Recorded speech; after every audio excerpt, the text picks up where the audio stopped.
Welcome back, and now for some sports. Following the unending crisis that has plagued and nearly crippled basketball development in the country, President Muhammadu Buhari on Thursday, the 12th of May 2022, approved the immediate withdrawal of Nigeria from all international basketball competitions for a period of 2 years. The Minister of Youth and Sports Development, Sunday Dare, who made this statement in his office in Abuja, disclosed that the withdrawal of Nigeria was to provide government with the opportunity to revamp the sport from the grassroots, as well as to revive the domestic leagues, which have become moribund.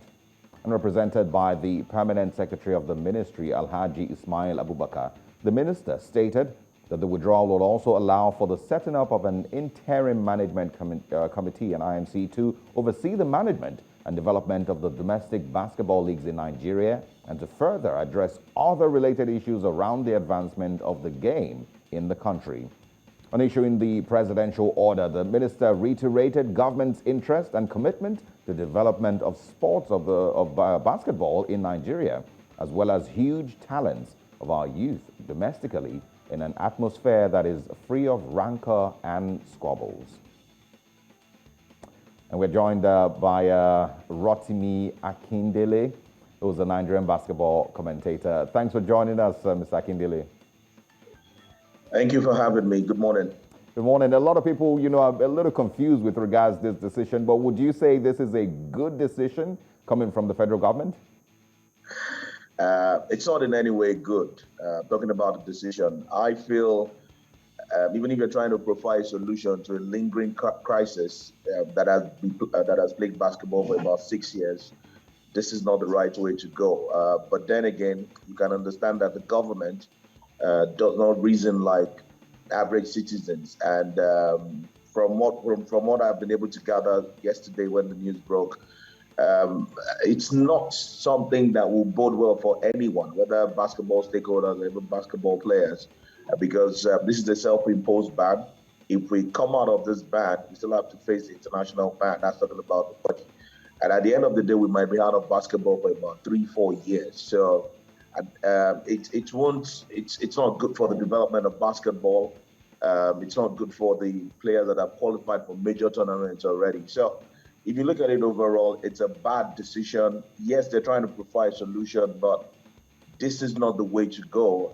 This is taking us back to like maybe 50 years or 60 years ago, as it were. But I'm hoping that something pops up and then we can have a resolution to this. But asking us to stay out of international competitions and then trying to develop the home front, it's a contradictory statement somehow, because we don't even have a running body in Nigeria. We've got one by virtue of the elections they had some months ago, but then again, there's this tussle about factions and factions. So if you're going to resolve that, there are ways you can resolve that, not taking us out of international basketball.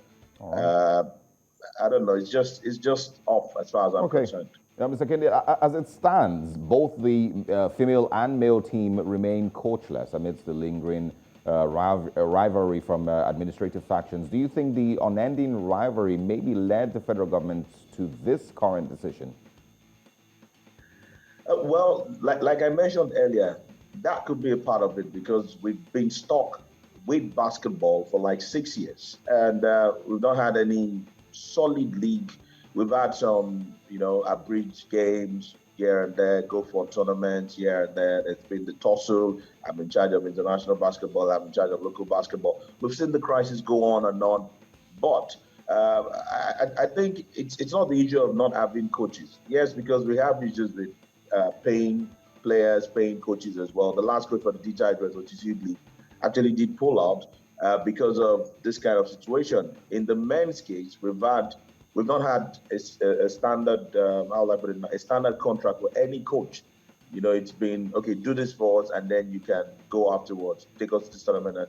So I don't think it's because of the coach. I feel the federal government, number one, had taken too long to provide a solution to whatever had been happening in basketball, starting from the last sports minister we had, which was Solomon Dalong, and then everyone had felt we're going to have maybe a breath of fresh air when Sunday Dare, that's the current minister, came in, and then nothing has been done yet.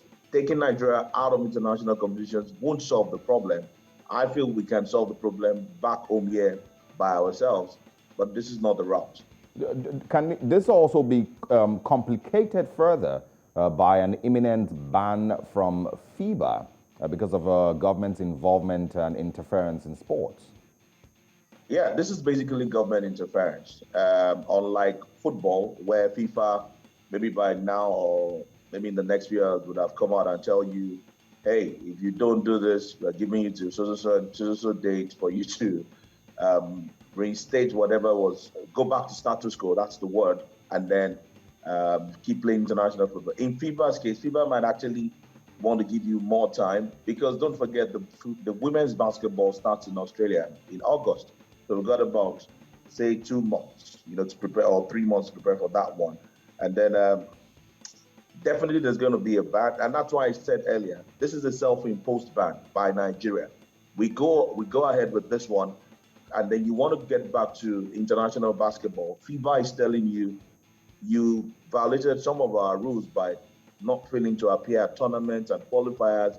You also serve this ban. So at the end of the day, by the time you calculate how long we'll be out of international basketball, we might be looking at the next 3 to 4 years.